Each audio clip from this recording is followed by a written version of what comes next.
vers quoi on se dirige? C'est quoi un peu les progrès? Qu'est-ce qu'on peut attendre un peu à la fois dans la prise en charge ou est-ce qu'il y a des choses qui... Ça évolue tous les jours, hein, mais... Alors, les progrès. Déjà, pour parler de ce que je connais le mieux, la chirurgie a beaucoup évolué. C'est-à-dire que maintenant, on ne fait quasiment plus de chirurgie en ouvrant le ventre, ce qu'on appelle les laparotomies. D'accord ? On fait que de la chirurgie endoscopique, c'est-à-dire grâce à l'aide de caméras. Et on fait une célioscopie ou laparoscopie, où on gonfle le ventre avec un gaz et on va opérer à l'aide de petites incisions et des instruments que l'on rentre à l'intérieur. Bon, quasiment l'ensemble de la chirurgie de l'endométriose est réalisé comme ça.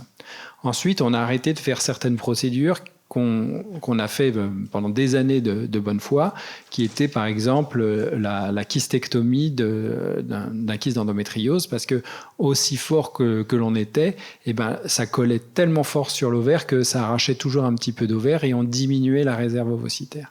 Et donc maintenant, on essaye soit de faire diminuer la taille de l'endométriome par un traitement médical avant, et donc il devient petit, on fait la chirurgie autre, et puis hop, tout de suite derrière, on bascule sur la suite de la stratégie.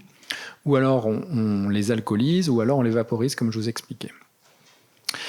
En ce qui concerne aussi la chirurgie sur le plan digestif, puisque c'est surtout les questions sur l'endométriose digestive que j'ai souvent, c'est on a développé des techniques où on va essayer d'épargner la proportion de tubes digestifs qu'on va enlever, où évidemment l'endométriose s'est incrustée, et on fait maintenant des chirurgies qui vont être, par exemple, où on va juste décoller la lésion, où on enlève juste une petite pastille de paroi digestive, ce qui cicatrise plutôt pas mal, et surtout, on va aller moins disséquer, moins abîmer les nerfs, la vascularisation des intestins.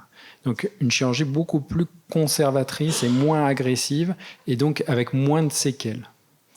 Fertilité, donc il y a plusieurs stratégies qu'il faut développer. Donc premièrement, l'information sur la fertilité, ce qu'on fait aujourd'hui. Et ça, c'est un très très grand challenge, et pas que pour les femmes qui ont de l'endométriose, hein, ça concerne la population générale.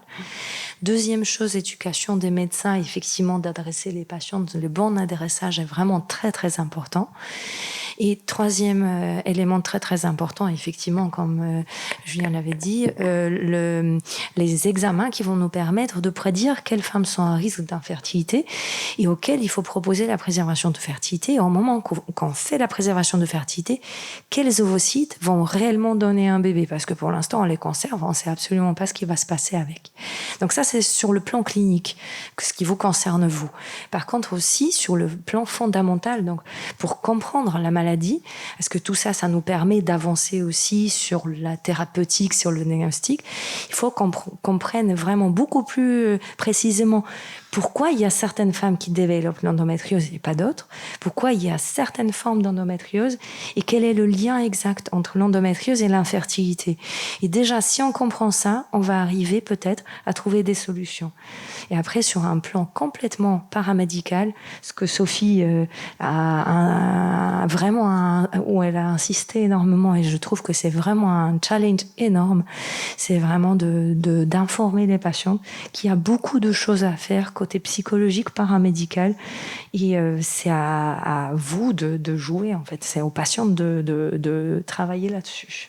Merci, je crois qu'il faut qu'on clôture. Merci en tout cas pour vos questions et vos témoignages. C'est toujours aussi très émouvant. Merci d'être venus. Je voudrais remercier nos intervenants, donc Julien, Camilla, Nancy et Sophie, qui ont pris le temps, qui ont des agendas chargés, mais qui sont aussi très engagés pour faire avancer les choses pour l'endométriose. Et puis je remercie aussi General Electric, qui est l'entreprise qui nous permet d'enregistrer cette conférence et de faire en sorte qu'on pourra la diffuser à ceux et celles qui n'étaient pas là et qui ne pouvaient pas être là ce soir. Et puis à l'équipe de Boarding Pass qui assure la partie technique. Donc voilà, en conclusion aussi vous avez cette tribune que je vous engage à signer si comme nous vous pensez que l'endométriose doit être prise en charge, en tout cas qu'elle doit être considérée dans le cadre professionnel, parce que ça suffit la double peine. C'est déjà compliqué pour une femme d'évoluer dans une entreprise, et si en plus elle a cette pathologie, ça lui complique encore plus la vie. et que par contre, si l'entreprise met à disposition une flexibilité, aménage, comprend, accompagne, c'est beaucoup plus facile et la femme pourra s'épanouir et elle pourra avoir la carrière qu'elle a envie d'avoir et les rêves qu'elle avait quand elle était petite. Voilà, donc je vous remercie beaucoup et bonne soirée.